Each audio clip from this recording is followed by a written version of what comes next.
How you doing? This video is going to be slightly longer than my previous videos. Show general tips and tricks about photography. In this video, I'm going to be processing an image. So I'm going to get stuck into it pretty quick now. I took this shot over a year ago. It's myself and my son. We went for a walk, and obviously he was on his bicycle around the local lake and all that. I took my camera along just to get a few snapshots and things like that. So I saw this nice light coming through the trees here. He was on his bicycle and he decided he was going to let me take his shot. So I turned around and took 2 or 3 quick shots. The lighting conditions was tricky because there was a lot of shadow coming from the trees here, and the sun was pretty bright up in the sky. So I had to kind of compromise and maybe expose to get a little bit of detail into the shadows without blowing out the sky fully. But as you can see in the shot, it's too dark down here, and we've got telegraph wires and telegraph poles here which were distracting. Look, it's fine for a snapshot and all that, but I just wanted to bring it a little bit further. So I'm very quickly going to show you how I turn the shot from this into this. It's probably a little bit overdone here, but that's just to show you what can be done when you're shooting in RAW. You can see I've removed the telegraph cables from here and the telegraph pole. I've got some more light into the shadows here. You can see my son's face, he's on his bicycle, and we've brought the sky back a little bit here. It was just a really quick edit, I think about 5 to 10 minutes. If I wanted to get it better, I would have spent a lot longer. And so we'll crack on anyway with this video, and we'll start working on this file. You can see up here it's shot at 1/125th of a second at 5.6. And the ISO was 160. So the first thing I want to do is that I want to bring some more light into those shadows there. Now I'll generally up the exposure a little bit. I know you can be looking at the histogram there on the top, and I keep an odd eye on it, but I don't sweat it too much, so. Here, I'm just going to lift the shadows there, so we've brought a little bit more back here. Maybe I'm going to play with the white balance. It's edge shot, so it's 5400. We'll just see if we bring it up a little bit. Maybe the auto, we might bring it down with it. No, that brings it up a bit, and it warms it up a bit. I'm going to leave it at that for now. Maybe a little bit too warm, but we'll see before we finish the shot. So straight away you can see the image has been improved quite a bit. I'm going to drop the highlights here, and I hope that it will bring a bit more detail back into the sky. And you can see it does, but it also darkens up this a little bit more. So there's a few ways we could tackle this. I could maybe bring up the shadows a little bit more, but that lifts them too much. So I'm gonna bring the highlights back a bit, because I want to keep these highlights in this nice dappled light here on the grass and on the path. And yeah, I like that. And we're going to lose the sky, but I'm going to use another method for the sky. I'm going to grab an ND grad mask from just here, and I'm going to pull it down. I'll put it right down to there, right? I'd always click O, keyboard shortcut, click O, it shows you the overlay. This shows you, this red mask shows you the entire area that's going to be affected by any adjustments that you make to the ND grad over here. Now, we want to darken down the sky a bit so that we can bring the detail of those clouds and a nice blue sky into it. But if we do that, it's going to darken down. It's going to darken down the trees here. So when I knock O off, see, we've kind of brought the sky back, but the trees are really dark here. You can go messing around, like bringing the shadows up again. It works a little bit sometimes, but not fully. We'll just drop the highlights there. But see, yeah, no, maybe move that, because I like kind of nice punchy skies, especially on a day like nice bright day like this. There's lots of strong greens down here. My son has got strong red on his thing, so I want the blue to be strong and all that. But we still have this shadow. This is still quite dark when it should be shown actually. Maybe that there is a little bit of light breaking through the trees there. So I'm going to press O to put the overlay back on, and we're just going to grab the brush here, this brush here, not the brush of it, this brush here, and hit erase. You can adjust the flow of it here, and the feather. I nearly always have it on 100% feather, which gives you a nice soft brush. The size can be adjusted here, and the flow, which means how heavy the effect is going to be or how light it's going to be. For this, 80, I'm going to leave it there, nice big brush, and I'm just going to brush away these things here. So what this is actually doing is just brushing the effect off those trees because we don't want it there, and also off down here. Some of the effect will spill in right down to this line down here. You got to be a bit careful that you don't encroach too much on the sky here, because you will get sort of a haloing effect. If you start brushing the effect away from the edge of the trees there, you get a haloing effect. You make the brush a little bit smaller, maybe come in here a little bit more. Just dab it away there. Just don't forget those edges there. So just dab it away. Now, if this was a photograph that you were maybe intending to print, I'd be inclined to spend, you know, a nice bit of time in it just to get it right. I'm going to hit O again to knock off that overlay effect. And there we kind of have it. Now you can see all right that there has been a little bit of black. The edges of the trees have been left black there. You know, you can knock, using the brush again, will maybe knock the flow down a bit and make it smaller, and you can possibly go and chase those areas there. But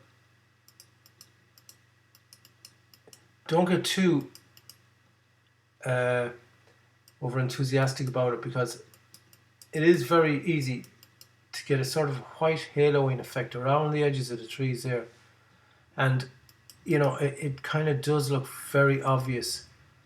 So look, that's not too bad as it is now. So for now I'm just going to go with that. I'm going to click done, and you can see straight away that we've brought more light into here. We've recovered the sky. Maybe it's a little bit dark here. We've got nice highlights on the trees here, and there's a little bit more detail coming back into my young lad on the bike here. I often go and I use a brush again, maybe to highlight certain areas. In the brush there's different settings here, just here in the effect. You can pick, you know, to affect the temperature, the tint, the exposure and all that. I generally just go and leave it on exposure, but just, you know, do the effect that you want here. I normally put it up really high, and again I like nice big soft brushes to see where I'm affecting, and you can see that's obviously too much, but you can knock it down again. So it just gives you an idea of where you're affecting, and change the brush size as needed, you know, depending on the area that you're working in. Let me get a little bit more light back into here. And again, you would do it, or I do this like I'm almost painting. So dabbing on the effect in different areas. Excuse me. I'm going to make another brush now because I want to add some highlights. Maybe this area here to show that maybe the sun was falling down here. And just to highlight, because there is some nice little flowers here. So this smaller brush, and just again, no, I'm going to go for a bigger brush. Just dab it on there. And like that's too much. But we're going to, again, knock it back here until we get maybe just... And sometimes you can just double click to put the exposure back to 0 and play with the highlights. And they often have a much better effect than using the exposure slider, because the highlights just affects the highlights, whereas the exposure slider affects the highlights and the shadows. And sometimes even, you mightn't think it in a case like this, but you can just go for the shadows and it'll just lift the shadows a bit, which, you know, because the whites of the flowers here are kind of white already. So lifting the shadows around it kind of accentuates the white there. So just play with a few of them, like. And even if you wanted to, you could go with the temperature slider here. If you just wanted to add a little bit more zing into those areas. And that's alright. I'm going to go with that. That's happy. And I'm going to select just even another brush here. And again, exposure is up there.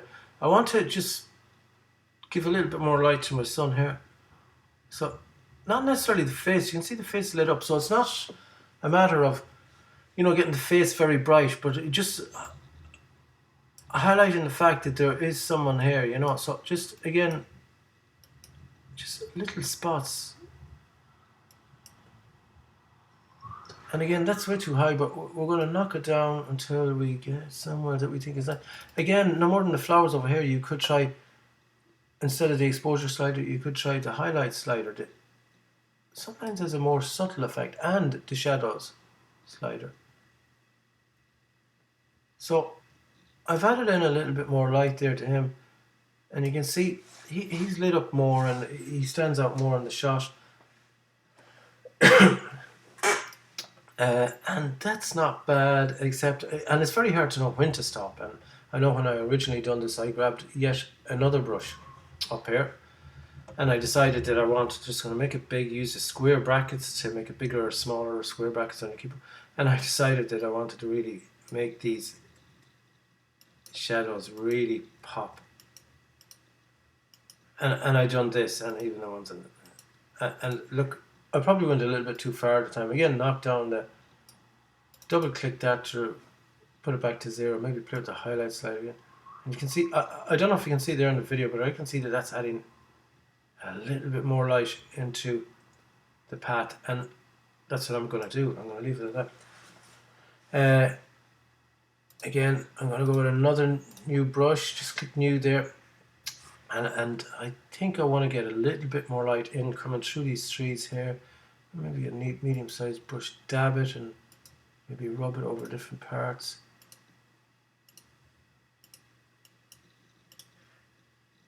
Just where I think that the light might break through those leaves, you know. And then again, just bring down the exposure slider. You know, you can see it's kind of nice there, the way it's just breaking through. Again, before I commit it, I'll actually try maybe lifting the highlights a bit, which is, as I find, often works better. And maybe the shadows. Now the shadows don't work in this case. I think the highlights definitely do. They're lifting the highlights, and it does make it look like there's a little bit of sunlight shining through the trees. And because we didn't use the shadows, if you'd use the shadows, you would lose that contrast, and it begins looking a little bit not real. I'm going to try maybe lifting the temperature of it a little bit here. And actually, yeah, I am, to give that nice warm sort of glow. And maybe will we see a tiny bit, or maybe more than a tiny bit of exposure. And you see it's added this, it's added this nice sort of backlit sort of effect behind this tree here. That's very close to being done. I'm just going to try one more. I'm going to try an ND grad, and don't forget these work from the bottom as well. Sometimes when you do put on an ND grad first, if you put the exposure up a lot, you'll see the areas that it's affecting. And again, we'll hit O to show the overlay that shows the areas. We'll grab that brush there, and make sure that a nice strong flow, nice big brush, and I'm going to brush out where I do not want it. I have it on the erase. Make sure you put it on the erase part. I'm just going to brush out where I do not want the effect to go. Let's put that flow up a little bit more, yeah. Yeah, because I definitely don't want this effect here. So what I want to do here is I want to add a little bit more light into this area down here, maybe to add a little bit of balance to this side of the image. Again, try and use your brushes almost like it's a painting brush, rather than just actually click and hold the left mouse button and just swish over the whole thing.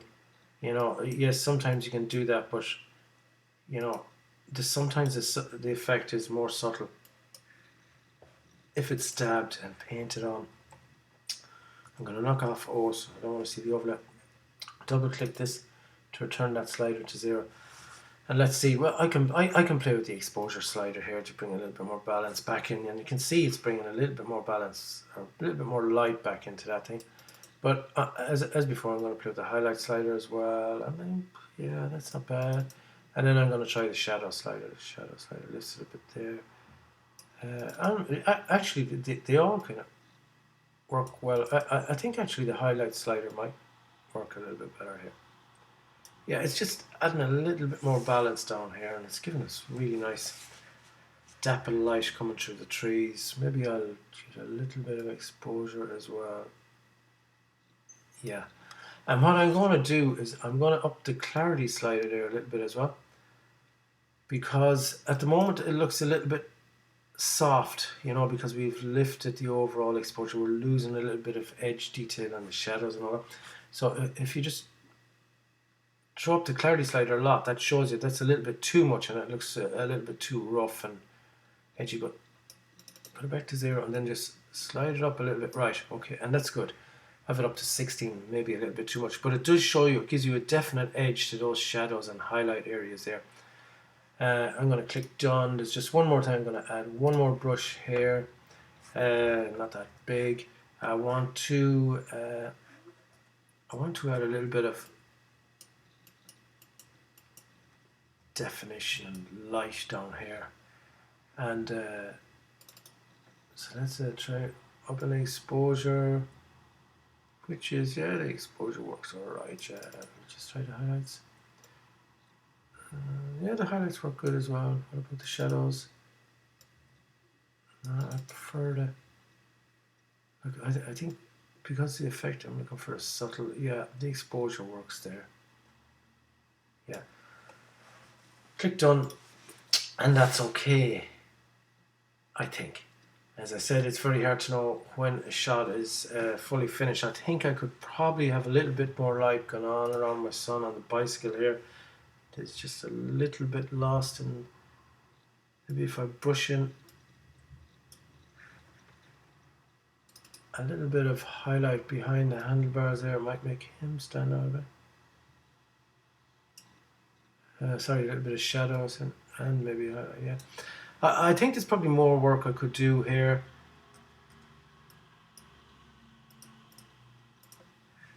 Yeah, because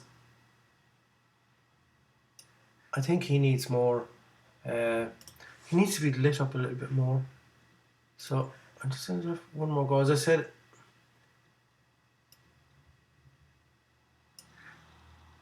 just drop the thing down. Let's try the shadows. The thing I find annoying actually is how these little pins get in your way when you're making adjustments. So if anyone has a tip about how to make them disappear while you're actually making the adjustments, do say so in the comments below. So look at for the purpose of this video, that's grand. Generally I would spend a little bit more time working around this area and maybe add some more highlights with a brush along these tree trunks here and do loads of other things. But we've gone from this to this in the space of a few minutes, and it just shows you when you are shooting raw what can be done. You know, you can lift a lot of detail out of the shadows and put a lot more detail back into the sky. Now there is one final thing that is bugging me about this, and I'm going to show you now, and you may have spotted. So I'm going to right click that and choose to edit in Photoshop. Hopefully that'll open up quick enough now. It's a big raw file though, and despite the fact that I have loads of memory, it still takes a little bit longer than I want to open up images in Photoshop. But here it is. I actually had a finished version of it in Photoshop already, but I'm going to show you exactly what we're going to do now. And there it is, it's open. So I'm just going to make that a little bit smaller. Again, as always guys, always duplicate your layer, just drag the background layer down to the new layer. You have two layers there, the background and the background copy. We'll always work on a copy of that so that we'll always have our untouched, unedited layer beneath it. I'm going to Control M1 or Command M1 on a Mac. We'll bring in, obviously, look at all these dust spots around here. We've already covered that in a video about how to get rid of them. I'm going to grab my spot heating brush tool and I'm going to take out these telegraph cables. I'm working with the mouse today, but sometimes I work with a graphics tablet and pen. I find it really, really good for doing stuff like this, drawing on lines. As you can see, I'm getting rid of dust spots on the sensor as I go along. There's quite a lot here. I've got my sensor clean since I took this shot. Let's get rid of all of these guys here, yeah. Right down to the pole. And you know, Photoshop is pretty good now at guessing what you want in that space instead of poles and cables. I'll just grab slightly bigger than the object you're trying to erase as well. it'll work out better for you rather than making a brush the exact same. Sometimes I find with the spotting tool as well that it leaves sort of an uneven sort of, less detailed piece behind it. So an odd time I will grab the clone stamp tool and a soft brush at 100% and just fix those things up. But not every area has to be fixed. Again, it's like using any brush in Lightroom or in Photoshop. It's a matter of painting it on and dabbing, which will give you a much more realistic effect. So I'm going to Command or Control and 0 that, which brings us back to this. I always like to look at it just a little bit smaller, so Command and minus will bring it a little bit smaller. So there, guys, we've got rid of the telegraph pole. There it is with the telegraph pole and without the telegraph pole. For the 60 seconds of work it takes, I think it's worth it. I'm just going to try one more thing now. I'm going to add a levels adjustment layer to that. And you can see these darks could be. Just going to see if there's anything. And if you know me, I'm not too hung up on the histogram. As long as it's there or thereabouts, that's good with me. At the end of the day, it's all about getting an image that you like, that you're pleased with. It's not really about having everything technically perfect. That's it. I'm happy to go with that. That's the effect that my levels adjustment layers have. It's just added a little bit more bite into it. That's removing the thing. And so that's it, guys. That's how to change. We'll just pop back into Lightroom there. That's not Lightroom, that's Photoshop. That's how to change this image into this image in 5 or 6 minutes, whatever it took. If you have any comments or any questions, feel free to leave them in the comments in the section below. I'll be back to you in another week or so with another video. Look, thanks for watching and have a good day. See you.